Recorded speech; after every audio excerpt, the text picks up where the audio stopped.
The Stack, a podcast for IT and MSP professionals, with your host, David Papp.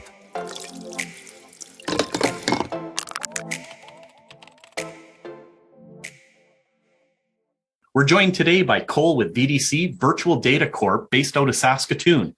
Cole runs several secure data centers in Canada with multiple layers of security.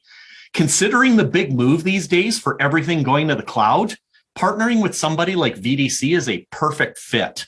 Welcome, Cole. Can you tell us more about these services that people need these days? Thank you, David, for having me on today.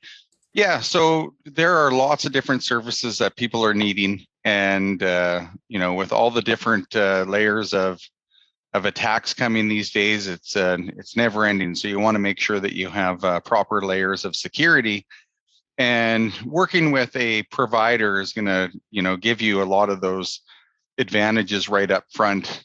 Typically, running stuff that's on-prem, it's a lot more difficult for a standard or a single one-stop shop or single IT guy trying to handle all of these different things and be knowledgeable on all these different things, when you can work with an MSP who's constantly working with multiple different clients and seeing firsthand the different protections and things that are working, so they can actually get together and have a good layer of security. So with our products that we offer a lot of hosted solutions. So whether that be virtual machine hosting, VPS, Veeam cloud backup services, some hosted exchange, basically anything that you can think of, we provide, secure VPN tunnels. And so one of the things that we do is we put in multiple layers of security. And we start that with the perimeter firewall. And a lot of times when you're working with, say, a public cloud hosting provider, you're not going to get a perimeter firewall included with your solution. If you want anything comprehensive, you're going to have to get your own. So with our services, we actually include that automatically with all the services that we provide. And so whether that be through Cisco ASAs with firepower security services, or through Fortinet, FortiGate firewalls using their next generation security services, we have those protection layers right at the perimeter. And for example, everyone's probably aware of the Log4j vulnerability that came out. And one of the first things that we did is we checked our firewalls just to make sure they had the appropriate snort rules and signatures.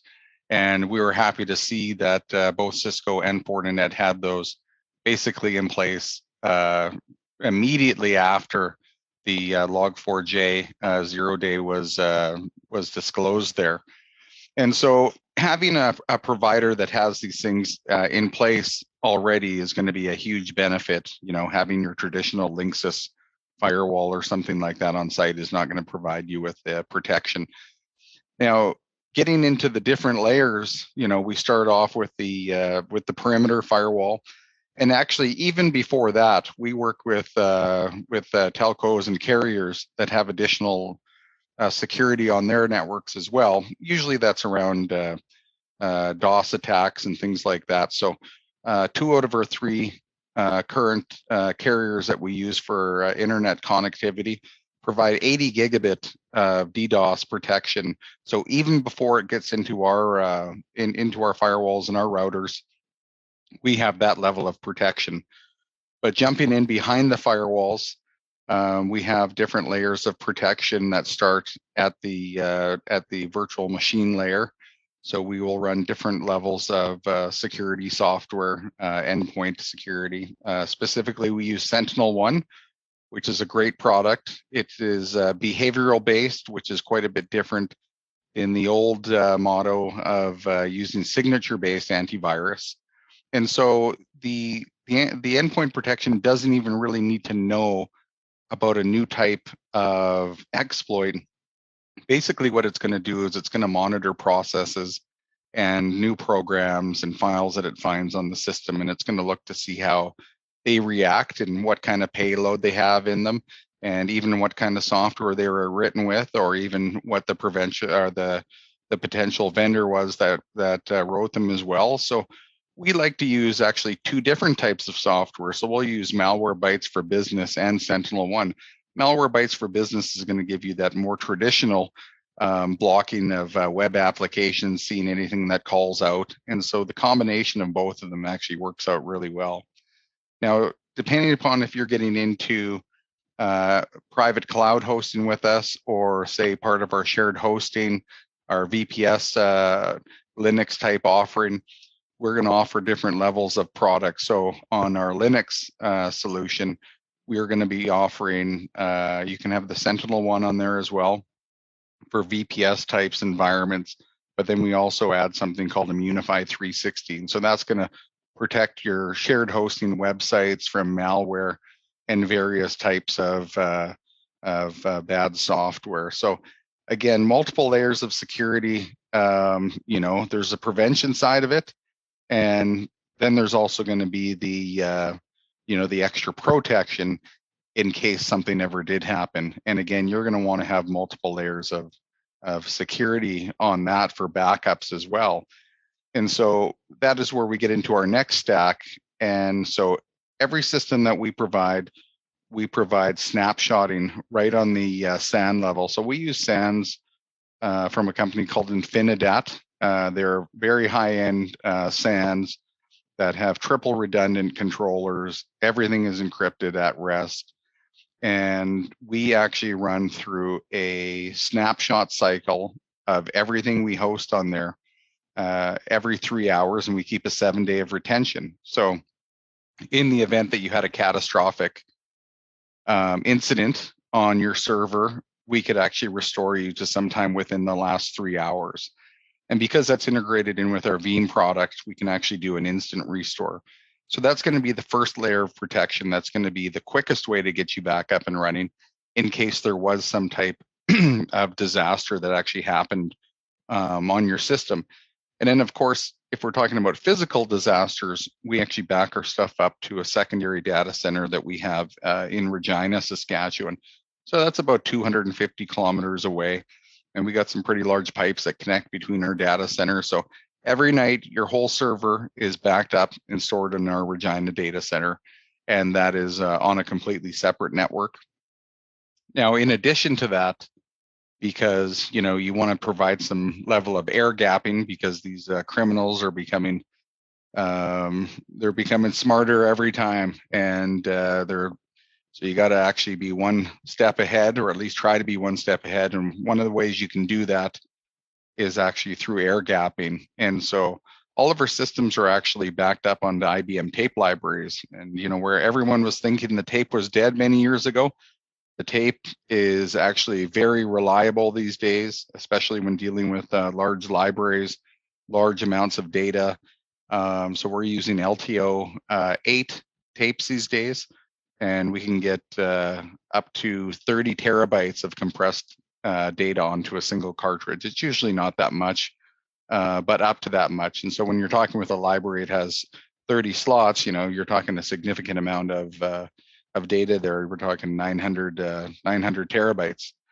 So being able to air gap that and physically have a tape taken out, is that extra security, because even if something happened that was catastrophic against the entire world, we would have something that's physically taken out and completely separate. So yeah, David, those are the different layers of security that we have, basically outside facing from attackers coming in, and then internally to make sure that we got systems protected. You're listening to The Stack. Thanks to cybersecurity leader ESET for sponsoring the podcast.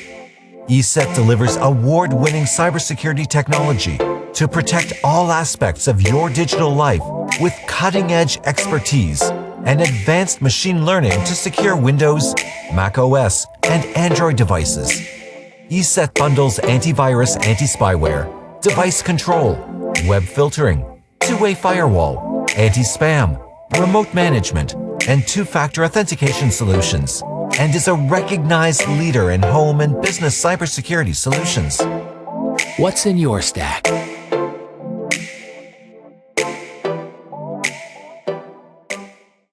That's fantastic. There was a point that I want to touch on more because it's gaining such popularity right now with MSPs. Is this whole notion of what do you do for backups? And it comes when it from workstations and PCs, but really everything is going to the cloud. So we're more concerned about the servers and say cloud offerings like 365. You alluded to your Veeam offering that you have. Could you expand on that a bit? Yeah, so we have several Veeam offerings. So we use the Veeam products all over the place. It's a great suite of products. And so for our Veeam cloud hosting, we can actually provide clients with a cloud-based repository here in Canada, along with licensing. And so really, we're going to be running, you want to have 3 different places that you protect your data. So once you actually have the Veeam software, typically people are going to back up to a local drive or a local NAS. So they have something that is readily available and that they can restore quickly, because this is going to be for on-premise environments. And so we're going to have the backup that comes into our cloud. Now, in the event that the client did have a meltdown at their site, the nice thing with us is we can actually restore their backup right into our hosting environment. So you get a real benefit there. Now, the other thing with cloud is because it's off-site, you're going to have that protection against anything locally that happens at the site. But along with everything else, we're going to want to have that air gap. And when we're talking about cloud backups, we're talking about a significant number of clients and a significant amount of data. And so what we do is we actually replicate that using Veeam onto a completely isolated network, and we keep 7 days of retention in a whole separate Veeam environment.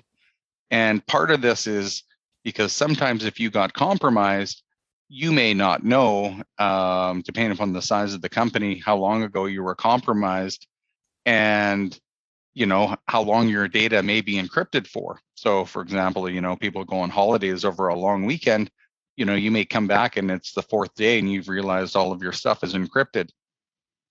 And quite often what happens with these sophisticated attackers now, once they're in your system, they're actually smart enough to get into your Veeam software, delete all your local backups, but they also delete all the cloud backups as well.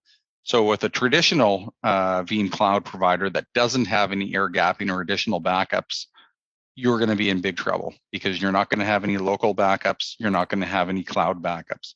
The only way of getting around that is working with a cloud provider that actually does air gapping. And so that's what we do. We actually back up all of the cloud backups to a secondary data center using replication. And so this actually protects against 2 things. Protects against if you had an issue, but it also protects against if we had a data center issue, because all of the data is going to be replicated into a whole nother data center. So we can actually, we can basically bring that up, and that's part of our DR strategy. But it really helps the clients and it helps us. And so that is one of the only ways that you can be protected against ransomware attacks, especially if you're using local backups and if you're already using cloud backups, is somehow have a air-gapped copy of that cloud backup. And in addition, that goes for Office 365 as well. So Microsoft, they are also they're probably the biggest target of attacks these days. And there's also potential other risks that can happen. And so it's important to have backups of your Office 365. And Veeam has a product for Office 365 now that covers all different products that are included with that suite. So that it includes your Exchange mailboxes, SharePoint, OneDrive, and now Microsoft Teams. You can get very granular on how you want to do the backups. And again, that is going to be backed up to our data center. And then, of course, we actually back that up again to another data center and actually keep a certain number of restore points for that particular solution. So it's at a minimum of 7 days, but we do go a little bit longer. And traditionally, when people are backing up their Office 365, we're usually keeping a couple of years of retention. At least that's what's typically set in the client repositories. So Again, Microsoft's not immune to attacks, and you want to make sure that you're protected there and, from one cloud to another cloud. And so we offer that service as well, and that's how we protect our clients. That's fantastic.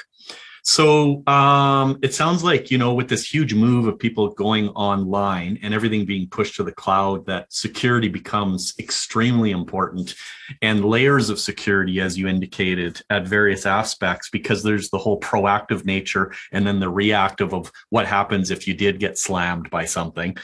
If you were to give like a final, power tip or some kind of thing that you would say that if you walked away and you listened to all this and there was only one thing that you remembered, what would that be?